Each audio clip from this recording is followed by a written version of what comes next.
어린이를 위한 바보 빅터. 겉모습보다 더 소중한 것. 못난이 로라. 학교 갈 준비를 마친 로라는 거울을 보았다. 머리 모양이 이상하잖아. 로라는 자꾸만 빗으로 머리를 매만졌다. 하지만 그럴수록 머릿결은 바깥쪽으로 뻗치기만 할 뿐 로라는 마음에 들지 않는 듯 신경질적으로 빗을 침대 위로 던졌다. 나 같은 애는 꾸며봤자야. 아유, 우리 못나니. 못나나 산책 가자. 못나나 동생들 좀 챙기렴. 기억도 나지 않는 어린 시절부터 엄마 아빠는 로라를 이름 대신 못난이로 불렀다. 예쁜 옷을 입어도 못나니, 착한 일을 해도 못나니, 뭘 해도 로라는 못난이였다. 로라가 짜증스러운 표정으로 거울을 보고 있을 때였다. 뭘 그렇게 꿈을 대? 얼른 내려오지 않고. 아래층에서 아빠의 목소리가 들려왔다. 로라는 얼른 시계를 봤다. 스쿨버스가 오려면 아직도 10분이나 남았다. 지금 나가면 추운 데서 벌벌 떨어야 하는데.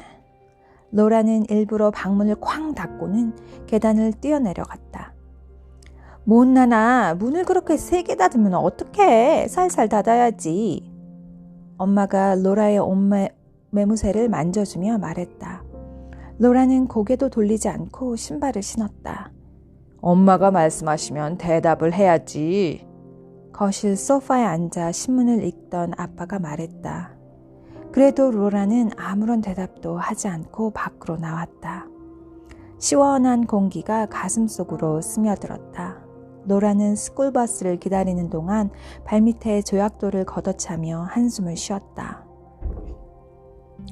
자, 이 하나의 샌드위치를 3명이 나누어 먹었어요. 그럼 한 명은 얼마만큼의 샌드위치를 먹었을까? 담임인 마이클 선생님은 샌드위치 그림을 칠판에 붙이고 아이들을 둘러보았다.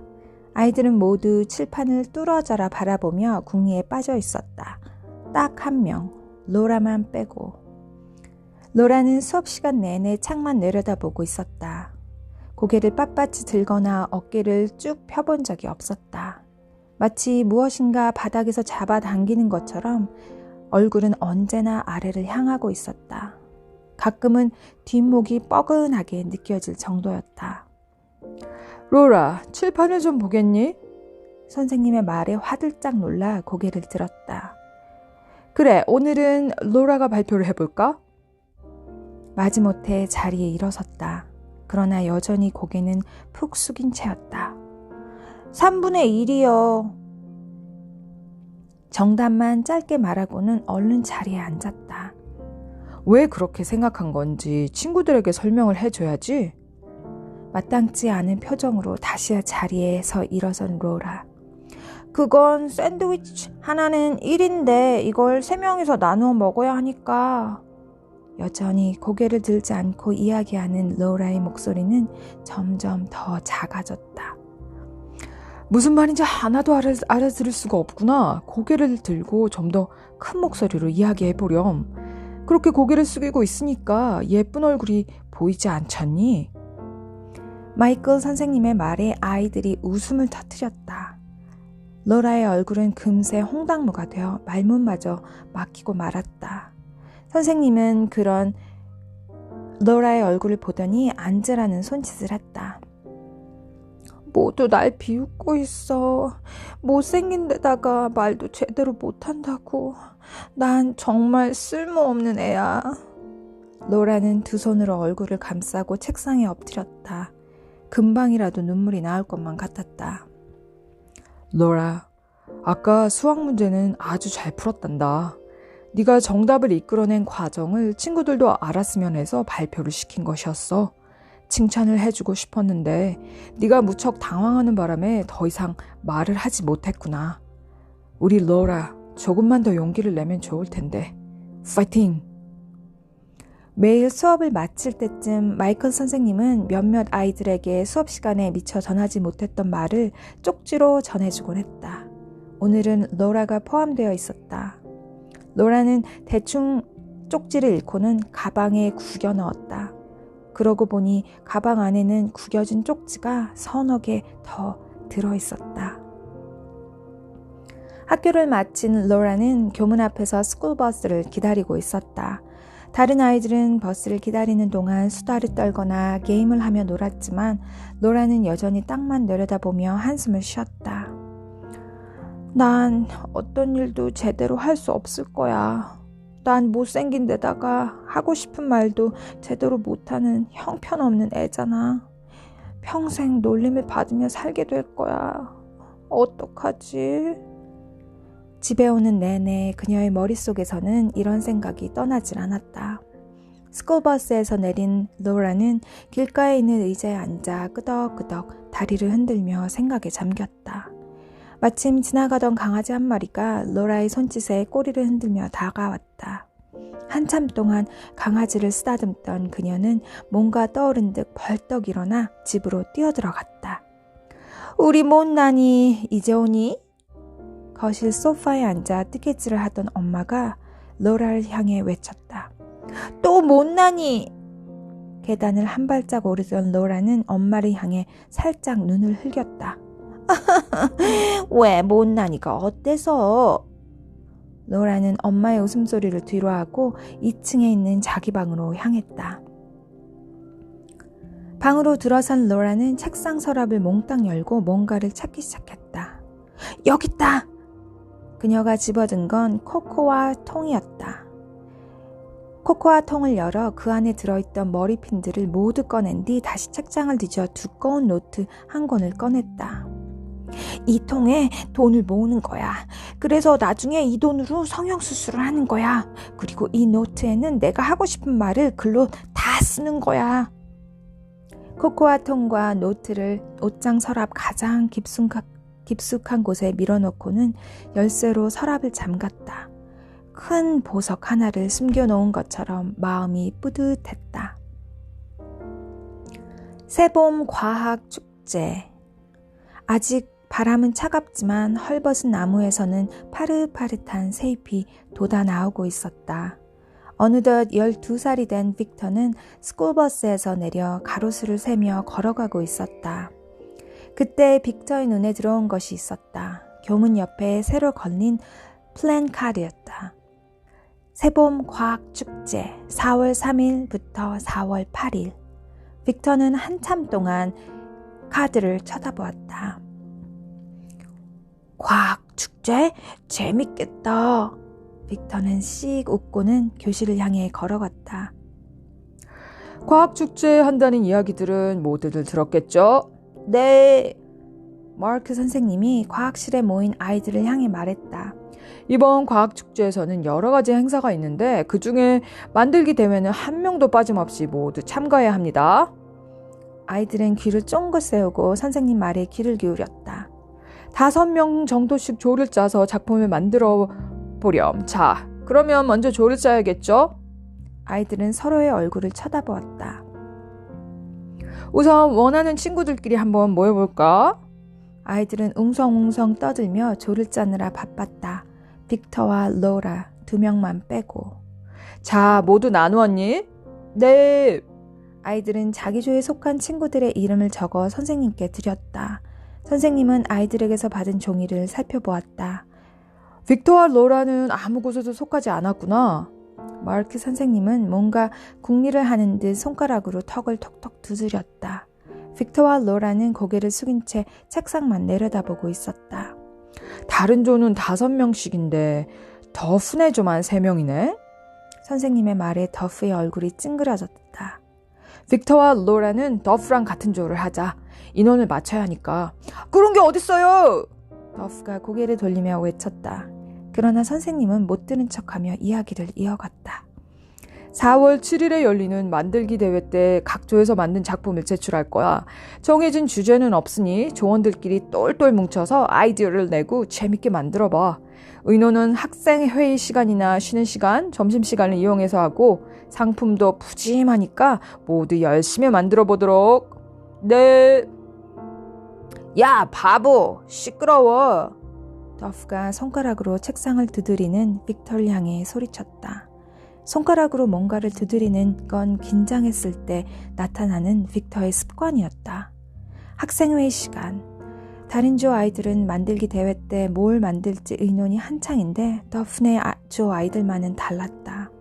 더프와 노아는 연신 빅터를 노려보며 한숨을 쉬어댔고 에릭은 그런 더프와 노아의 눈치를 살피고 있었다.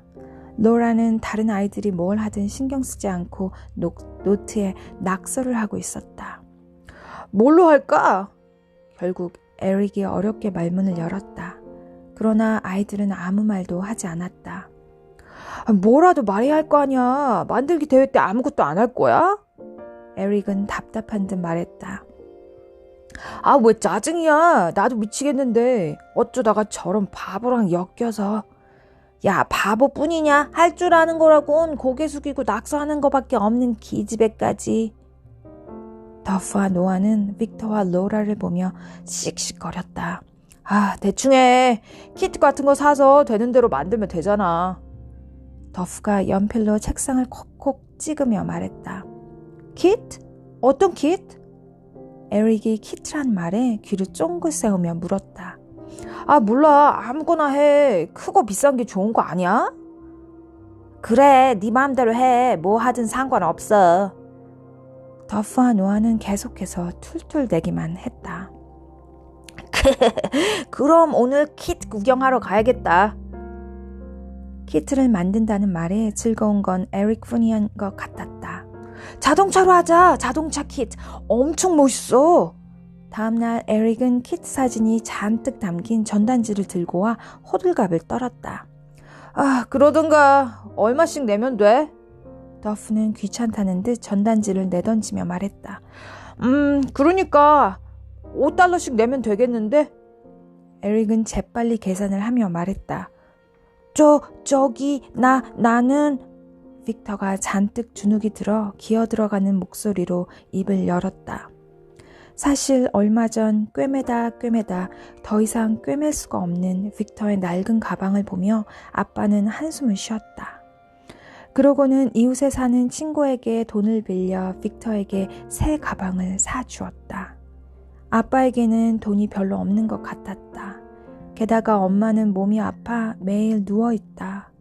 이런 상황에서 키트를 사기 위해 $5를 낸다는 것은 꿈도 못 꿀 일이었다. 뭐야, 못 낸다고? 노아가 짜증이 잔뜩 섞인 목소리로 화를 냈다. 빅터는 말없이 고개를 끄덕였다. 바보의 빈털터리까지. 우리 조 망했다. 더프가 빅터를 쳐다보며 비웃었다. 빅터의 얼굴이 새빨갛게 달아올랐다. 미안해. 그렇지만 다른 건 다 할게. 다른 건 뭐? 바보 주제에 조립을 하겠다는 건 아닐 테고. 노아가 눈을 내리깔며 빅터를 쳐다보았다. 심부름이나 시켜야지 뭐. 그것도 제대로 할지 모르겠지만. 더프는 여전히 비웃고 있었다. 빅터의 마음속에서는 화가 치밀어 올랐지만 꾹 참았다. 친구에게 화를 내거나 친구와 다투는 것은 나쁜 행동이기 때문이다. 며칠 후 노아와 에릭은 키트 상자를 열어 부품들을 확인하느라 정신이 없었다. 이거 만들기 쉽지 않겠는데? 어떡하냐? 읽고 있던 설명서를 내려놓으며 더프가 말했다. 설명서대로만 하면 돼. 뭐가 문제야? 에릭은 기분이 좋은지 싱글벙글 웃기만 했다. 시간 별로 없어. 얼른 만들어야 돼. 노아는 한 손에 미니 드라이버를 들고 아이들을 재촉했다. 아이들은 부지런히 자동차 몸체를 끼우고 그 안에 들어갈 부품들을 조립했다. 빅터는 아이들의 손놀림을 뚫어져라 쳐다보고 있었다. 그런데 갑자기 빅터의 눈이 반짝였다. 그거 아닌데. 빅터가 에릭을 보며 말했다. 뭐야? 뭐가 아니야? 모터는 그렇게 하면 안 될 것 같은데. 빅터는 손가락으로 모터를 가리키며 말했다. 아이들은 그런 빅터의 모습을 보며 어이가 없다는 듯 헛웃음을 터뜨렸다.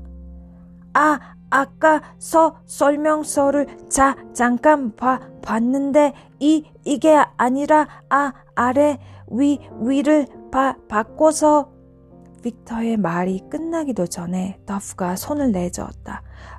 얘들아, 신경 쓰지 마. 저 바보가 아까 설명서 1분도 안 봤어. 천재라도 다 못 읽겠다. 제대로 알지도 못하면서.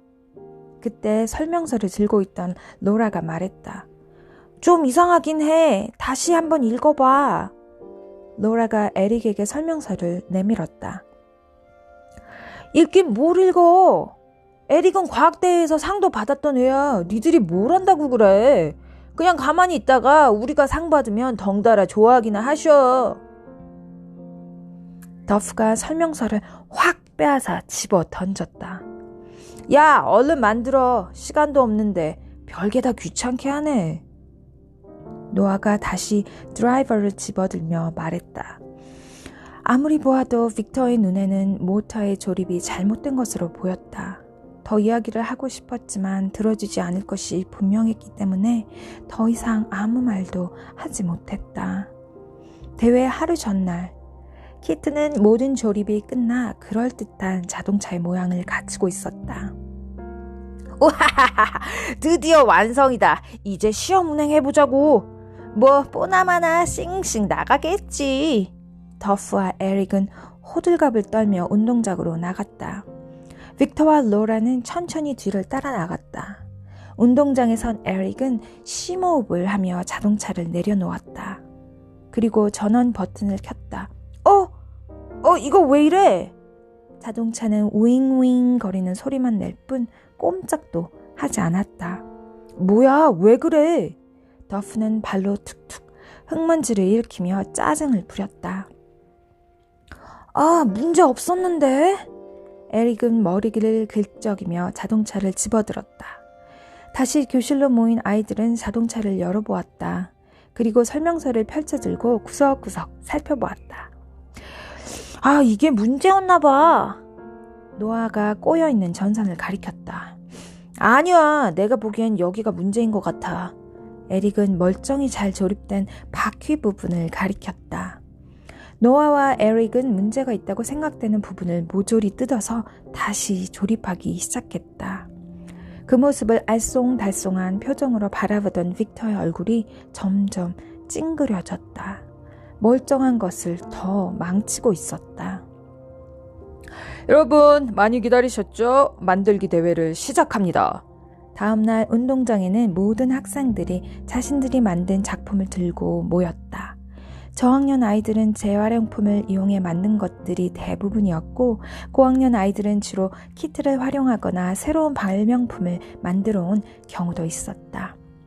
우리 것이 가장 멋지다. 더프가 다른 아이들 것을 대충 둘러보며 말했다. 멋지면 뭐하냐. 될지 안 될지도 모르는데. 노아가 에릭을 노려보며 말했다. 왜 나한테 그래? 같이 해놓고. 에릭은 노아를 쳐다보며 투덜거렸다. 잠시 후 심사위원 선생님들이 빅터네조로 다가왔다. 심사위원 중에는 스튜어트 선생님도 있었다. 너희는 키트를 조립했구나. 어서 작동해보렴. 에릭은 전원 버튼을 힘껏 눌렀다. 그러나 자동차는 바닥에 붙은 것처럼 꼼짝도 하지 않았다. 게다가 오늘은 아예 윙윙거리는 소리조차 나지 않았다. 모형 자동차를 구경하기 위해 모여있던 아이들이 웃음을 터뜨리며 웅성거렸다. 당황한 에릭과 노아는 연신 전원을 켰다 껐다를 반복했지만 자동차는 전혀 움직이지 않았다. 스튜어트 선생님이 자동차를 들어올렸다. 너 때문이야. 괜히 전선은 건드려가지고. 에릭이 노아의 어깨를 푹 쳤다. 뭐야. 잘한다고 거들먹거리면서 나선 게 누군데.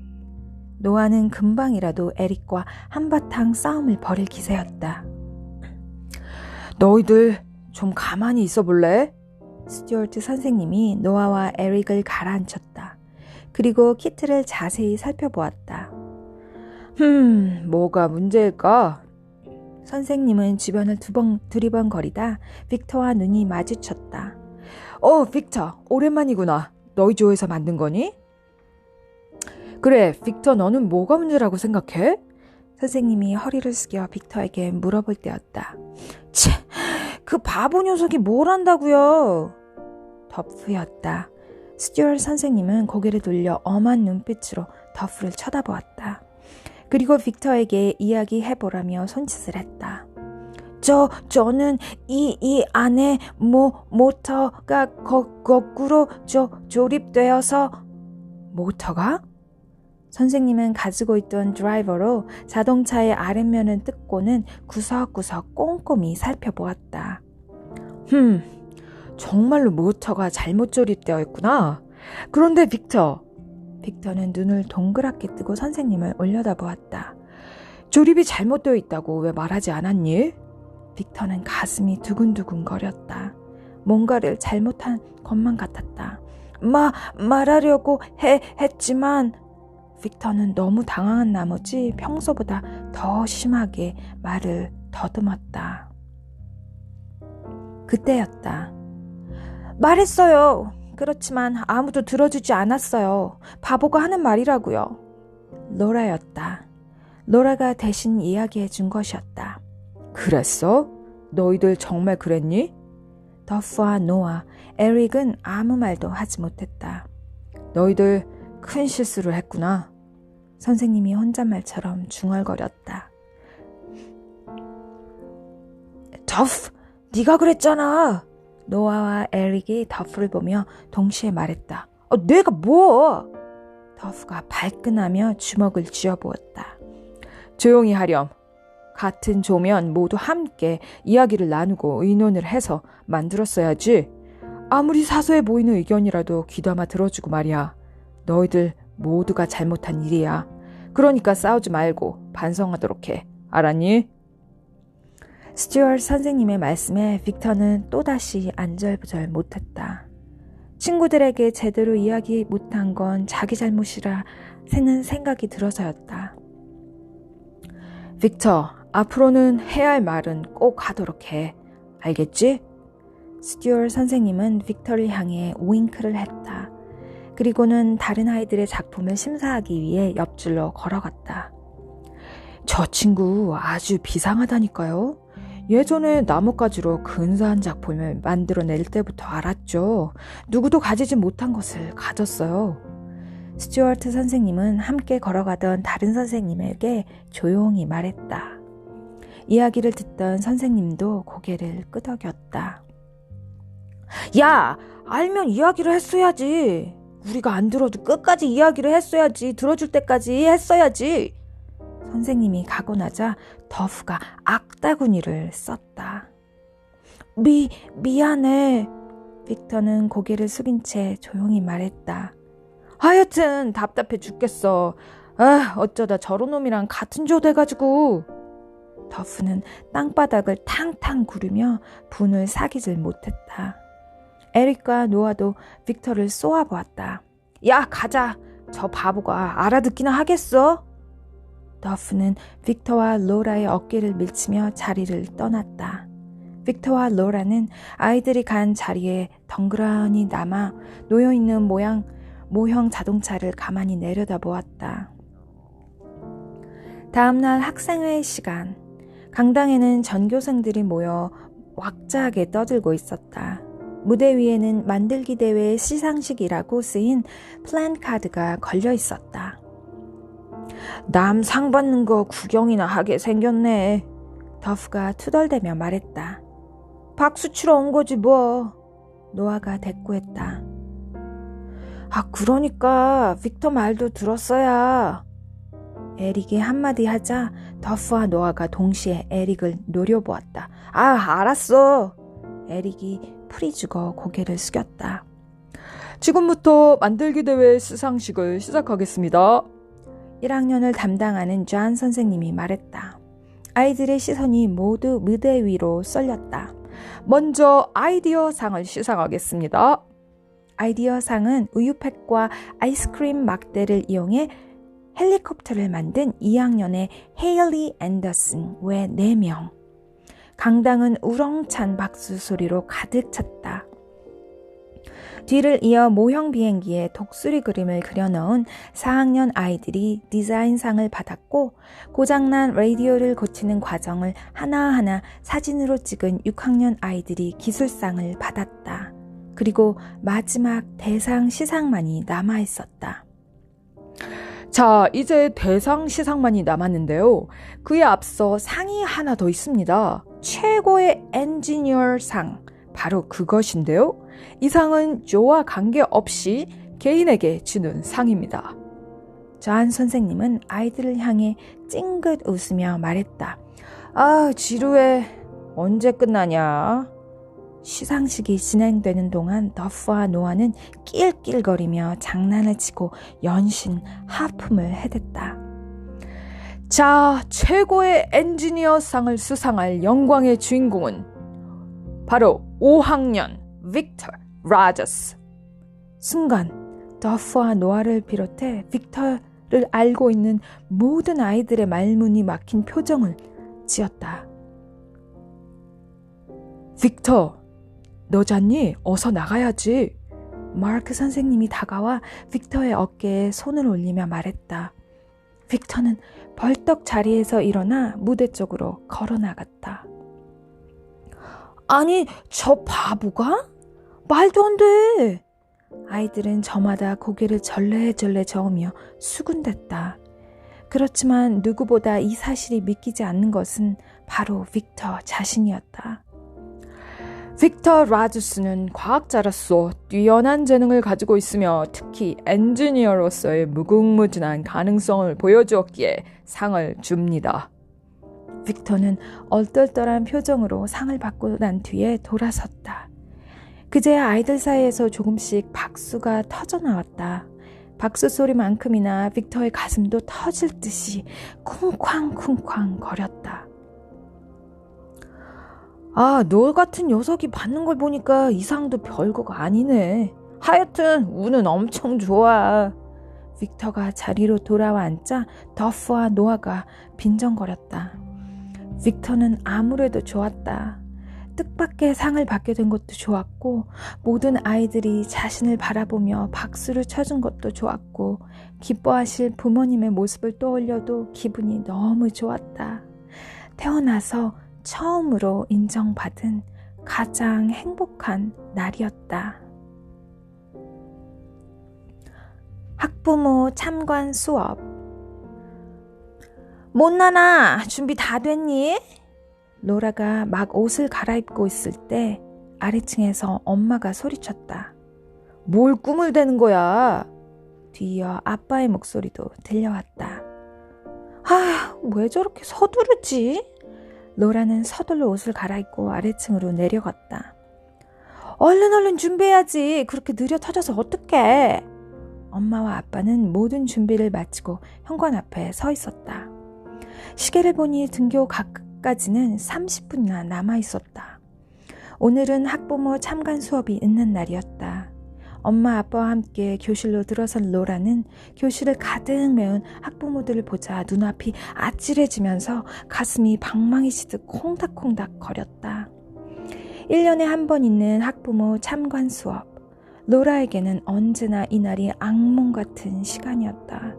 수업 시간 내내 고개를 숙이고 있는 로라에게 담임선생님은 연신 고개를 들라고 했고 게다가 발표를 할 때면 모든 시선이 자기에게 집중되는 것 같아 머리가 멍해지고 입술이 바짝바짝 타들어갔다. 쟤는 왜 저렇게 고개를 숙이고 있대? 왜 저렇게 목소리가 작아? 무슨 말인지 하나도 모르겠네. 어디선가 들려온 말에 로라는 자리에 털썩 주저앉기도 했다. 집으로 돌아오면 늘 아빠의 꾸지람이 이어졌다. 다른 아이들은 다 잘하던데 넌 왜 그 모양이냐? 좀 더 자신 있게 얘기할 수 없어? 옆에 있는 친구도 못 알아듣겠더라. 오늘이면 또 하나가 더해질 것이다. 로라는 자리에 앉으며 긴 한숨을 내쉬었다. 자, 오늘 우리 엄마 아빠께서 모두 오셨어요. 여러분도 기분이 좋죠? 담임선생님은 환하게 웃으며 전혀 없이 상냥하게 말했다. 네. 그럼 오늘 수업을 시작할게요. 오늘 수업 시간에 할 일은 각 용액에 따라 리트머스의 종이의 색이 어떻게 변하는지 실험해보고 기록하는 거예요. 선생님은 아이들에게 푸른색, 붉은색의 리트머스 종이와 각종 용액이 들어있는 비커를 나누어 줬다. 혹시 목이 마르다고 해서 오렌지 주스를 덥석 마시면 안 돼요. 만약 누구라도 마시면 그 친구 입속으로 리트머스 종이를 집어넣을 거예요. 교실이 한바탕 웃음바다가 되었다. 하지만 로라의 가슴은 답답할 뿐 웃음이 나오지 않았다. 모든 실험이 끝나자 선생님은 아이들을 둘러보며 말했다. 자, 오늘 실험 과정을 결과로 잘 기록했죠? 누가 한번 발표를 해볼까요? 로라는 고개를 더욱 깊이 숙였다. 제발 나는 아니었으면. 가장 먼저 발표를 한 것은 노아였다. 노아는 평소답지 않게 점잖은 말투로 발표를 끝냈다. 뒤이어 서너 명의 아이들이 더 발표를 했다. 로라, 이번에는 로라가 한번 발표를 해볼까요? 로라의 가슴 속에서 쿵 하고 돌덩이가 떨어졌다. 로라, 일어서서 발표를 해야죠? 로라의 머릿속이 하얗게 된 채 천천히 자리에서 일어섰다. 그리고 실험 기록 일지에 얼굴을 파묻다시피 가리고는 입을 열었다.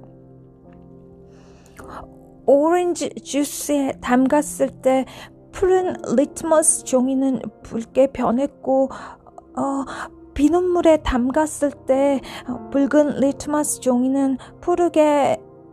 잠깐만, 로라. 선생님은 로라의 말을 막았다.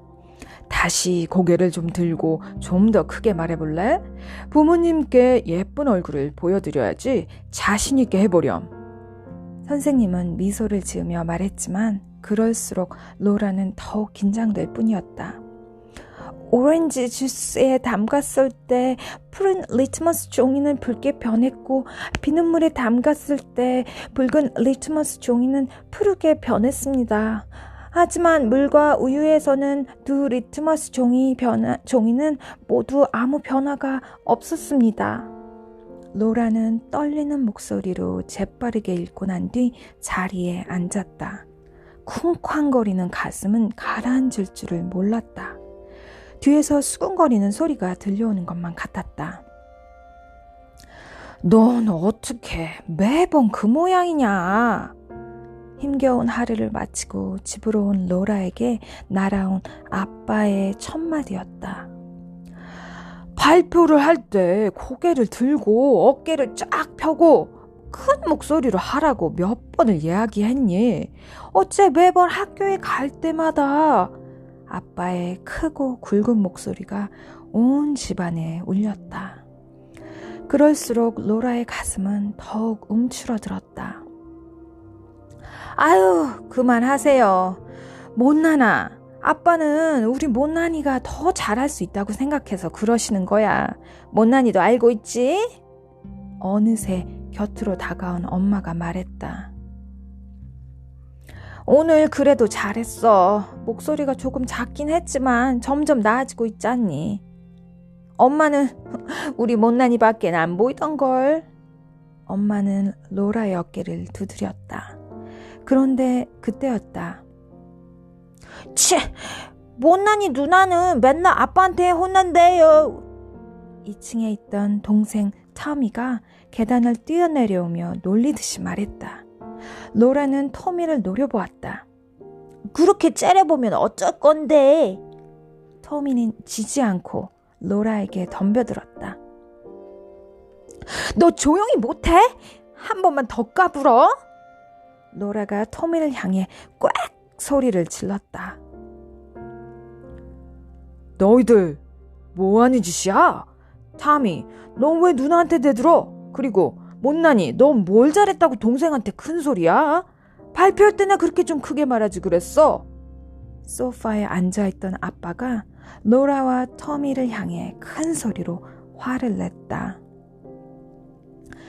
타미는 로라를 향해 입술을 쭉 내밀더니 금세 아빠 곁에 앉아 재롱을 떨었다. 녀석 금방 혼이 나고도 참. 아빠의 웃음소리를 뒤로하고 로라는 터벅터벅 계단을 올라 방으로 들어갔다. 온몸에 힘이 쭉 빠졌다. 로라는 코코아 통을 꺼내 흔들어 보았다. 짤랑짤랑 동전이 부딪히는 소리가 나자 마음이 조금 편해졌다. 로라는 노트를 꺼내 심호흡을 한번 하고는 뭔가를 써내려갔다. 못난이. 내 진짜 이름은 로라. 그걸 대신하는 또 하나의 이름. 어릴 적부터 난 웃어도 못난이, 울어도 못난이였다. 친척 어른들이, 동네 어른들이 너 참 예쁘구나 라고 말할 때 엄마 아빠는 언제나 얘가 뭐가 예뻐요? 얘는 못난이에요 라고 말하곤 했다. 그러고는 나에게 늘 누구나 남의 자식에게는 예쁘다고 하는 거야. 그 애가 아무리 못생겼어도 말이야 라고 말했다. 난 못난이다. 엄마 아빠는 내가 어른이 되어도 그렇게 부를 것이다. 하지만 난 이 이름이 정말 싫다. 진짜 못난이가 되어가는 것 같아서 정말 슬프다. 너그럽고 상냥한 태도, 그리고 사랑을 지닌 마음, 이것은 사람의 외모를 아름답게 하는 매우 큰 힘이다. 파스칼. 정말일까? 정말 그럴까? 로라는 책상에 풀썩 엎드렸다. 잠시 후 눈을 뜨면 지금의 모습이 아닌 정말 예쁜 아이로 바뀌어 있었으면 좋겠다는 상상을 하면서 누군가 나를 믿어준다면 절대로 포기하지 마라. 우리 빅터 정말 많이 컸구나. 어느새 13살이 됐어. 가방을 메고 거울을 보고 있는 빅터의 뒤로 엄마가 다가오며 말했다. 빅터의 키는 훌쩍 자라서 엄마보다 주먹만큼이나 더 커졌다. 빅터는 물끄러미 거울에 비치는 엄마의 얼굴을 쳐다봤다. 핏기 없이 쪼글쪼글한 피부, 움푹 패인 두 눈, 몇 년 사이 엄마의 얼굴은 몰라보게 변해 있었다. 빅터는 얼른 뒤로 돌아 엄마를 꼭 안았다. 엄마, 학교 올게요. 그래, 잘 다녀오렴. 엄마는 빅터의 어깨를 탁탁 두드려 주었다. 오늘은 재미있는 문제를 한번 풀어볼까요? 수업 시간에 수학 선생님이 빙글 웃으며 칠판에 뭔가를 써나갔다. 1 더하기 2 더하기 3 더하기 4 더하기 5 더하기 100. 1부터 100까지 모든 수를 더하면 얼마가 되는지 계산을 해보는 거다. 가장 먼저 답을 찾아낸 사람에게는 이걸 상품으로 줄 거야. 수학 선생님은 학용품 세트를 들어올렸다. 빅터는 눈이 번쩍 띄었다. 빅터의 필통 속에 있는 연필은 모두 몽당 연필이었고 지우개도 너무 작아져 손에 잡히지 않을 정도였다. 게다가 선생님이 보여준 학용품 세트에는 빅터가 무척 갖고 싶었던 샤프 펜슬도 들어있었다. 빅터는 칠판을 뚫어져라 쳐다보았다. 저 숫자들을 다 더하려면 오늘 하루도 모자랄 것이다. 분명히 뭔가 쉬운 방법이 있을 것 같았다. 그렇지만 쉽게 떠오르지 않았다. 야 바보, 네가 보면 뭘 알아? 누군가 빅터의 뒤통수를 툭 치며 말했다. 더프였다. 문제 풀기는 이미 포기한 채 빅터에게 괜히 시비를 걸었다. 더프의 방해에도 빅터는 칠판을 뚫어져라 쳐다보며 노트에 이것저것 마구 적었다. 아이 바보, 네가 쓰면 뭘 알아? 더프가 빅터의 등을 콕콕 찌르며 또다시 시비를 걸었다. 더프의 괴롭힘을 막을 방법은 없었다. 그냥 제풀에 지쳐 그만둘 때까지 기다릴 수밖에. 하지만 지금은 더프가 문제가 아니었다. 문제를 빨리 풀어 학용품 세트를 꼭 받아야만 했다. 점점 시간이 흐르자 포기하는 아이들이 늘어나고 교실은 웅성거리는 소리로 가득 찼다. 아직 푼 사람 없어요? 수학 선생님이 시계를 쳐다보며 물었다. 그때였다. 빅터와 에이든이 동시에 손을 들었다. 빅터, 에이든, 두 사람 다 풀었어? 네. 빅터와 에이든은 동시에 대답을 했다. 에이든은 수학 과학 경시대회에서도 상도 여러 번 탔고 수학 천재라는 칭찬도 듣는 아이였다. 아이들을 향해 소리쳤다. 그리고 빅터와 에이든은 번갈아 쳐다보다가 빅터에게 말했다. 빅터, 앞에 나가서 어떻게 풀지 설명을 해볼까? 빅터는 천천히 칠판 앞으로 걸어 나갔다. 그리고 분필을 들고 삐뚤삐뚤 문제를 풀기 시작했다. 1 더하기 100은 101.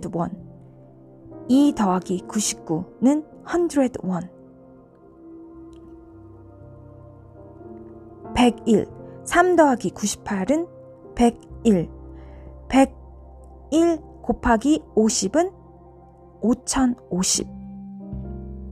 빅터는 이렇게 칠판에 써나가기 시작했다. 맞았어! 야, 분명히 틀렸을 거야! 아이들은 계속해서 작은 목소리로 웅성거렸다. 선생님은 고개를 갸우뚱거리며 칠판을 쳐다보았다.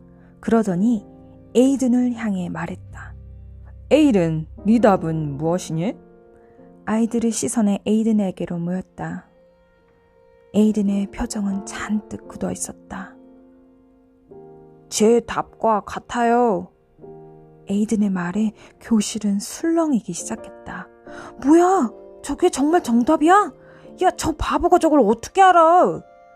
선생님은 빅터와 에이든을 번갈아 쳐다보았다. 에이든, 이 문제를 어떻게 풀었지? 이 문제는 수학자인 가우스가 어린 시절에 풀었던 문제예요. 전 책에서 본 적이 있어서 기억을 하고 있었어요. 그래? 그럼 빅터, 넌 어떻게 풀었니? 저는 그냥 생각이 나서 처음 수랑 끝수랑 더하고 다음 수들을 더해 보니까 모두 같은 수가 나오고 이게 50번 반복되니까. 고개를 한쪽으로 기울인 채 빅터의 말을 듣던 선생님은 눈썹을 찡그리며 물었다. 다시 한번 물어보겠다. 솔직히 대답해. 어떻게 풀었니? 굵고 낮은 선생님의 목소리에 빅터는 어깨가 움츠러들었다. 처음 수랑 끝수를 더하니까. 됐다. 더 들을 필요 없어. 수학 선생님은 그만하라는 손짓을 해보였다. 그리고는 교탁 앞으로 가서 섰다. 에이든이 말한 대로 이 문제는 독일의 수학자 가우스가 어린 시절에 풀었던 문제야. 수학의 역사에서 천재로 불리는 사람이지. 만일 이 문제를 풀었다면 그 사람은 분명 가우스만큼 뛰어난 천재일 거다. 그렇지만 선생님은 잠시 말을 쉬었다. 아이들은 침을 꼴깍 삼키며 선생님을 쳐다보았다. 그건 어디까지나 자기 힘으로 풀었을 때 이야기지. 선생님은 무서운 표정으로 빅터를 쏘아보며 물었다. 빅터, 너 에이든의 노트를 봤니? 빅터는 세차게 고개를 저었다. 그럼 그렇지. 맞아. 빅터랑 에이든이랑 가까이 앉아 있었잖아. 아이들은 또다시 수군거렸다. 빅터, 솔직하게 말해. 에이든의 노트를 봤어, 안 봤어? 안 봤어요. 빅터! 수학 선생님은 교실이 떠나갈 듯 크게 소리쳤다. 이 문제는 아주 어려운 문제야. 풀지 못하는 게 당연한 거라고. 문제를 풀지 못하는 건 창피한 것이 아니지만 거짓말을 하는 건 아주 부끄러운 일이야. 빅터는 거짓말을 했기 때문에 이 문제를 풀지 못한 걸로 하겠다. 빅터의 얼굴이 빨갛게 달아올랐다. 터질 듯 가슴이 답답했지만 아무 말도 할 수 없었다. 이 학용품은 이긴 학생인 에이든에게 주겠다. 에이든은 앞으로 나가 학용품 세트를 받았다. 그리고 자리로 돌아오면서 빅터를 향해 조롱하는 듯 웃었다. 모든 수업이 끝나고 빅터는 운동장 구석에 있는 의자에 앉아 있었다. 계속 수학 시간에 있었던 일이 떠올랐다. 수학 선생님의 무서운 표정과 아이들의 비웃는 얼굴. 자꾸 생각이 나서 눈을 질끈 감고 고개를 세차게 저었다. 빅터, 뭘 그렇게 생각하고 있니? 스튜어트 선생님이었다. 선생님은 빅터의 옆에 앉으며 물었다. 하지만 빅터는 아무 말도 하고 싶지 않았다. 무슨 일 있었니? 스튜어트 선생님은 팔로 빅터의 어깨를 감싸 안았다. 갑자기 빅터의 눈에서 굵은 눈물이 흘렀다. 빅터, 왜 그러는 거야? 선생님이 깜짝 놀라며 빅터의 얼굴을 보았다. 빅터는 수학 시간에 있었던 일을 천천히 이야기했다. 스튜어트 선생님은 아무 말 없이 빅터의 이야기를 끝까지 들어주셨다. 저는 거짓말을 하지 않았어요. 그래, 빅터. 넌 거짓말을 하지 않았어. 난 알고 있단다. 스튜어트 선생님은 길게 한숨을 내쉬었다. 빅터, 선생님 이야기 한번 들어볼래? 빅터는 힘없이 고개를 끄덕였다. 절대로 포기하지 마라. 옛날 영국에 한 소년이 있었다. 소년은 엄마 뱃속에서 10달을 채우지 못하고 8개월 만에 태어났다. 태어날 때부터 몸이 약했던 소년은 늘 병을 달고 살았다. 그래서 또래 친구들보다 훨씬 작고 체력도 약했다. 게다가 혀도 짧고 말도 심하게 더듬었으며 자기 물건조차 제대로 챙기지 못할 만큼 산만했다. 학교 공부는 늘 꼴찌를 도맡았고 친구들에게 따돌림을 당해 언제나 외톨이였다. 심지어 소년의 아빠조차 가문의 수치라며 소년을 부끄러워했다. 그러던 어느 날 소년은 더 이상 이렇게 살 수 없다는 생각을 했다. 그때부터 소년은 하루에 2시간 이상 운동을 했고 5시간이 넘게 책을 읽었다. 혀짧은 소리와 말더듬이를 떨쳐내기 위해서 길을 걸을 때도 발음 연습을 했다. 그리고 청년이 된 후에는 소심한 성격을 고치기 위해 치열한 전투에도 참여했다. 그렇게 그 소년은 조금씩 자신과의 싸움에서 이겨나갔다. 어느덧 소년은 중년의 신사가 되었다. 어느 날 그는 택시에 올랐다. BBC 방송국으로 갑시다. 택시기사는 머뭇거리며 말했다. 저 지금 제가 멀리까지는 갈 수가 없습니다. 1시간 후에 방송되는 윈스턴 처치의 연설을 들어야 하거든요. 신사는 택시기사에게 웃돈을 얹어주었다. 택시기사는 어쩔 수 없다는 듯 차를 몰았다. 택시에 타고 있던 중년의 신사. 그가 바로 위대한 정치가이자 웅변가인 윈스턴 처칠이었다. 처칠은 67살에 옥스퍼드 대학을 졸업식에서 절대로 포기하지 말라라는 연설을 했다. 팔싹둥이로 태어나 말더듬이, 전교 꼴찌, 외톨이로 살아가던 소년이 위대한 정치가가 되기까지 그의 인생에서 포기는 없었다. 어때? 내 이야기가. 이야기를 마친 스튜어트 선생님은 빅터의 머리를 쓰다듬으며 물었다. 재미있었어요. 스튜어트 선생님은 빅터의 두 손을 잡고 눈을 맞추었다. 빅터, 아마 앞으로 살아가는 동안 오늘과 같은 일이 또 벌어질 수도 있어. 어쩌면 더 힘든 일이 있을 수도 있지. 빅터는 고개를 숙였다. 그렇지만 그때마다 이 말을 절대 잊지 말았으면 좋겠어. 절대로, 절대로, 절대로 포기하지 마라. 알았지? 빅터는 고개를 끄덕였다. 빅터, 여기에서 잠시만 기다려줄래? 잠시 후 선생님은 뭔가를 들고 왔다. 자, 이건 내 이야기를 잘 들어준 데에 대한 상품이다. 스튜어트 선생님이 건넨 건 학용품 세트였다. 수학 선생님의 상품과는 좀 달랐지만 빅터에게 꼭 필요한 학용품이 모두 들어있었다. 이걸 정말 주시는 거예요? 빅터는 믿기지 않는다는 듯 눈을 동그랗게 뜨고 선생님을 쳐다보았다. 그럼 얼른 받아. 빅터는 조심스럽게 학용품 세트를 받았다. 빅터, 넌 정말 멋진 아이야. 그러니까 울음 뚝 그치고 아무 일 없다는 듯 집에 가야 한다. 네. 빅터는 꾸벅 감사 인사를 했다. 집으로 가는 길, 빅터의 마음은 구름 위를 걷는 것 같았다. 그렇게 붕붕 떠올랐다. 금방이라도 하늘로 날아오를 수 있을 것 같았다.